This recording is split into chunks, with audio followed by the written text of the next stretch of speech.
여러분 안녕하십니까? 이 시간에는 역대하 16장 말씀 중심으로 드리겠습니다.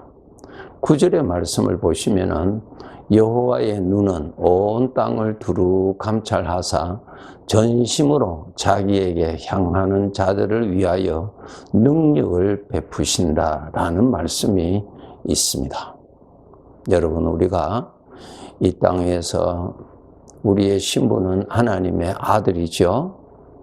이 하나님의 아들이라는 신분이 나에게 영원한 신분입니다.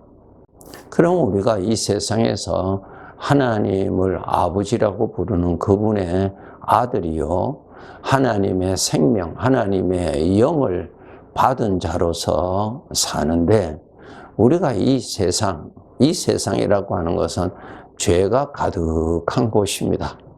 예. 죄가 지배하는 곳이죠. 예. 죄 속에서, 죄 가운데서 사는 사람들로 가득 찬 곳에서 우리가 하나님의 아들로서 사는 것입니다. 그래서 우리가 이 죄가 가득한 곳에서 하나님의 아들로 살아갈 때는 하나님으로부터 능력을 받아야 살아갈 수가 있습니다. 하나님으로부터 능력을 받지 아니하면은 우리는 이 죄 가운데서 하나님을 섬길 수 없을 뿐만 아니라 죄에 빠져서 죄를 섬기는 그러한 자로 전락이 되는 것입니다. 구약 성경에 보면은 하나님이 택하신 이스라엘 백성들이 하나님을 떠나고 우상을 섬기는 기록이 많지요. 여러 나라의 지배를 받아서 아주 어렵게 사는 역사적인 기록들이 많이 있죠. 오늘날 우리들에게도 똑같습니다. 예. 우리가 이 죄의 지배를 받고는 사람이 복되게 살아갈 수가 없습니다. 이 죄는 처음부터 끝까지 나를 불행케 하는 목적이죠. 죄는 나를 자유를 주고 나에게 만족을 주고 복을 주는 것이 결코 아닙니다. 환각제 있죠. 그 어떤 사람은 그 환각제, 그 약을 먹어서 아주 기쁘고 한다고 하죠. 그러나 그 기쁨이 진짜 기쁨이 아니잖아요. 더 어려운 수렁에 빠지게 하는 무서운 죄의 함정이죠. 죄라고 하는 것이 그러한 것입니다. 그래서 우리가 이 죄가 가득한 곳에 하나님이 없다고 하는 곳에서 우리가 살고 있잖아요. 또 죄를 사랑하고 죄를 높이고 죄를 나누면서 사는 곳에서 우리가 하나님의 아들로서 사는 것입니다. 그렇기 때문에 우리가 하나님으로부터 능력을 받지 않고서는 하나님의 아들답게 살아갈 수가 없습니다. 이스라엘의 역사와 같이 이방인들에게 사로잡혀서 포로 생활을 하게 되는 것입니다. 그래서 우리 아버지는 우리들에게 하나님의 거룩한 능력을 우리에게 주시고자 원하십니다. 오늘 9절의 말씀에 보시면은 전심으로 자기에게 하나님에게 향하는 자들을 위하여 능력을 베푸신다 그랬습니다. 예. 여러분, 이 나무가 더위를 이기고 기근을 이기면서 자라야 되고 때를 따라 열매를 맺어야 되는데 물을 만나지 못하면, 물의 도움을 받지 아니하면은 그는 더위에 기근에 시들어 죽게 되죠. 우리 사람이 똑같습니다. 그래서 이 나무의 뿌리는 물을 찾아 뻗어가잖아요. 물을 찾아 뻗어갑니다. 그래야 나무가 사니까요. 여러분, 영적으로 우리에게 생명이 되시는 분이 하나님이시죠. 내 마음이 하나님에게로 가까이 갈수록 하나님의 능력을 받습니다. 하나님의 법칙이 뭐라 기록되어 있어요?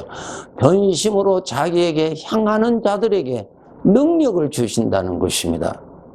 그 나무의 뿌리가 물을 찾아와야 그 물이 나무를 살려줍니다. 그와 같이 내가 하나님을 찾아야, 내가 하나님을 가까이 가야 하나님의 능력을 받게 되어 있습니다. 하나님을 전심으로 찾는 자에게 능력을 주시는 것이 하나님의 법입니다, 여러분. 이스라엘 백성들이 애굽에서 구원받아 나왔죠. 광야 생활을 할 때 저들이 먹을 것, 마실 것 하나님이 주셨잖아요.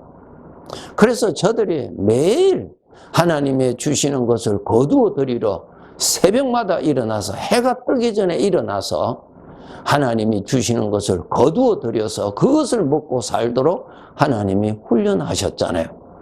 그런데 하나님은 주시지만은 저들이 나가서 거두지 아니하면은 저들은 굶어 죽습니다. 그와 똑같습니다. 하나님에게 나가야 돼요. 하나님께 나간다는 말은 내가 하나님을 생각을 한다는 거예요. 생각한다는 것이 마음이 그리로 간다는 것입니다. 그런데 생각은 하나님께로 가지 않고 세상으로 가고 세상의 것을 즐기고 세상의 것에 관심을 가지고 그렇게 한다면은 하나님을 멀리하고 있는 것입니다. 하나님을 멀리하면은 하나님의 거룩한 능력을 받지를 못하고, 거룩한 능력을 받지 못하면은 이 죄가 가득한 세상에서 하나님의 아들답게 살아갈 수가 없습니다. 극상품 포도나무일지라도 그 극상품 포도나무가 제대로 자라지를 못하면은 열매 맺지를 못하지요. 아무런 가치가 없는 것입니다. 하나님의 아들인 나에게서 하나님을 가까이 해야 하나님의 아들답게 살아갈 수가 있고, 하나님을 가까이해서 하나님의 능력을 받아야 아버지를 기쁘시게 하는 삶을 살아갈 수가 있는 것입니다. 우리가 예수님을 믿어서 하나님의 아들은 되었습니다. 하나님의 아들이 되었으면 아들답게 성장을 해야 되잖아요. 사람은 이 세상에 태어날 때 사람이죠. 완전한 사람이죠. 그러나 사람답게 못 살잖아요. 갓 태어난 자는 열심히 먹여야 자라잖아요. 먹지 아니하면 죽음밖에 없어요. 죽음밖에 없어요. 우리가 예수 그리스도를 믿어서 하나님의 아들이 되지요. 그러나 아들답게 성장하고 아들답게 살려면은 하나님 아버지가 주시는 능력을 받아야, 음식을 먹어야 자랄 수가 있어요. 그리고 어린 아이에서 벗어나서 청년기가 되어야 대적과 싸워서 이길 수 있고, 거기서 더욱 성장해야 하나님을 아버지를 모시는 장자의 삶을 살아갈 수가 있습니다. 여러분, 나라는 존재는 하나님의 뜻이 있어서 지금 살고 있는 것입니다. 그리고 나라는 존재는 하나님의 것입니다. 나라는 존재는 내 것이 아닙니다. 여러분, 내가 선택한 나의 것 있습니까?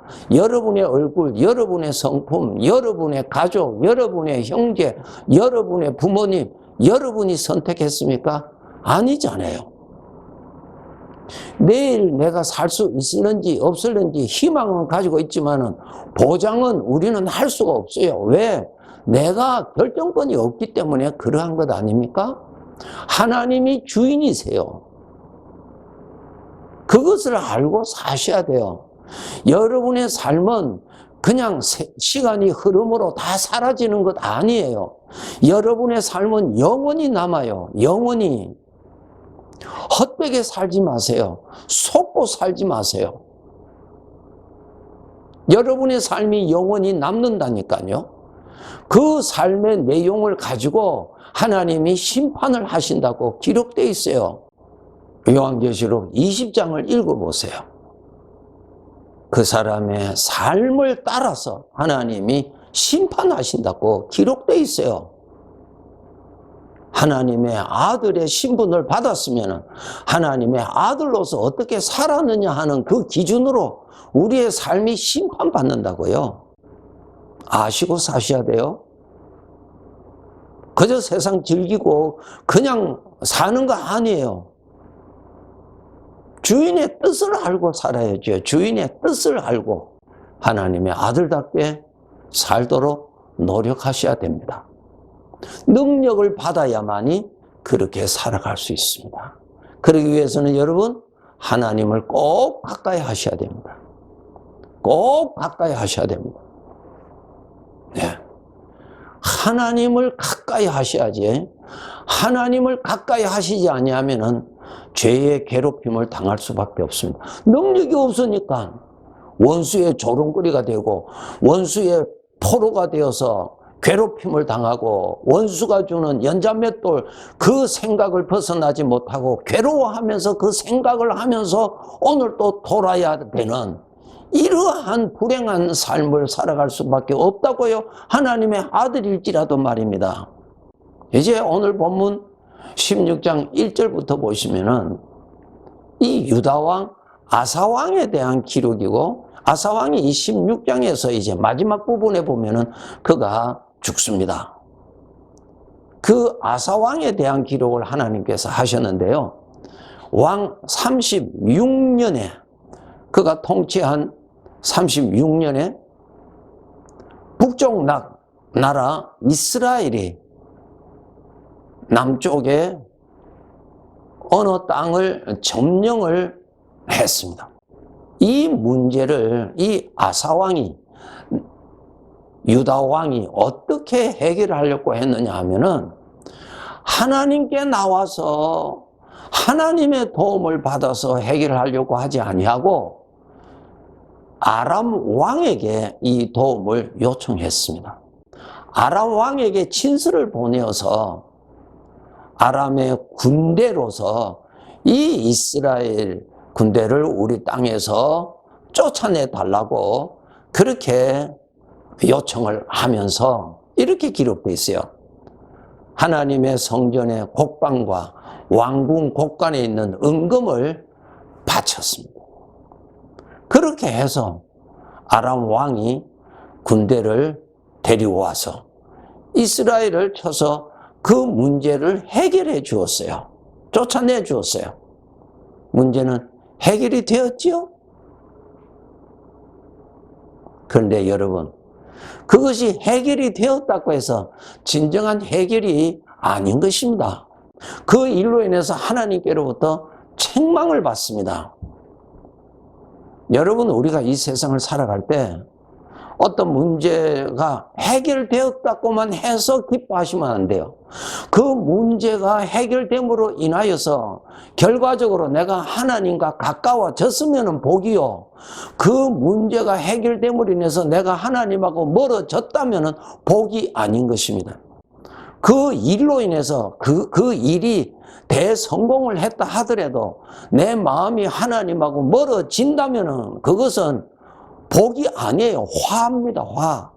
하나님의 아들이 거룩한 능력이신 하나님을 가까이 하지 아니하면은 죄에 사로잡히는 것 외에는 다른 길이 없어요. 그것을 복이라고 할 수 없는 것입니다, 여러분. 불행입니다, 불행. 지금 유다왕 아사가 그랬어요. 이 일로 인해서 자기가 원했던 문제는 해결되었어요. 그러나 어떻게 됐어요? 하나님하고 멀어졌잖아요. 불행이에요, 여러분. 우리 하나님의 자녀들은 이것이 복인지 이것이 화가 되는지 기준은 여러분이 이 일로 인해서 만족하느냐가 아니고 하나님하고 멀어졌느냐 가까워졌느냐의 기준을 가지고 사셔야 돼요. 우리는 이 세상에 몇십 년 살다가 마치고 떠나는 사람입니다. 이곳에서 영원히 살 것 아닙니다. 솔로몬도 이곳 떠났어요. 정신 차리고 사셔야 됩니다. 나라는 존재의 주인은 하나님이시고 하나님 앞에 가서 심판받습니다, 여러분. 자기 자신을 위해서 바르게 살아야죠. 자기 자신의 영광을 위해서 살아야죠. 하나님이 알려주신 것을 100% 믿으시고 사셔야 됩니다. 속지 마세요. 이 역대하 14장 1절부터 이 아사왕에 대한 기록인데요. 초기에는 이 아사왕이 하나님을 잘 섬겼어요. 잘 섬겼어요. 하나님을 가까이 했어요.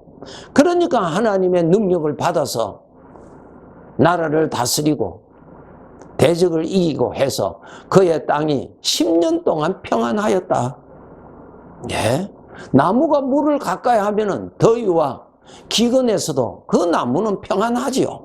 마찬가지로 하나님을 가까이 하니까 평안하였더라. 오늘날도 똑같습니다, 여러분. 하나님을 가까이 하였더니 10년 동안 평안하였더라. 14장 6절에 보시면은 여호와께서 아사에게 평안을 주셨으므로 그 땅이 평안하여 여러 해 싸움이 없었다 그랬어요. 여러분, 이 말씀 귀하게 들으셔야 돼요. 하나님을 가까이 해야 이 죄 많은 세상에서 보호를 받고 편안하게 살아갈 수 있어요. 하나님하고 멀어지면은 죄의 생각들이 마음대로 와서 나를 괴롭힙니다.